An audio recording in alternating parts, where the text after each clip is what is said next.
অদ্ভুত। যারা সামান্য ভালোবাসা, আদর আর যত্ন পেলেই ভালো থাকতে পারে, ঠিক তারাই সবচেয়ে বেশি অবহেলার শিকার হয়। যাদের চাহিদা খুবই নগণ্য, যারা অল্পতেই খুশি হয়, যারা কেবল ভালোবাসাতেই সুখ খোঁজে, তারাই হয় পৃথিবীতে চরম অসুখী।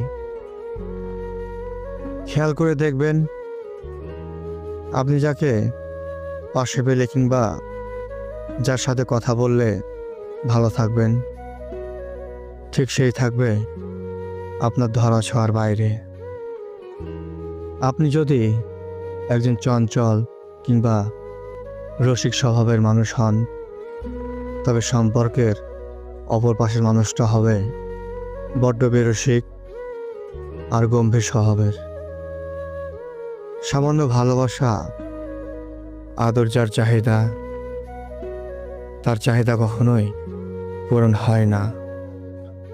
মানসিক যন্ত্রণায় হতভম্ব হয়ে পড়ে থাকলেও কেউ খোঁজ খবর নেয় না।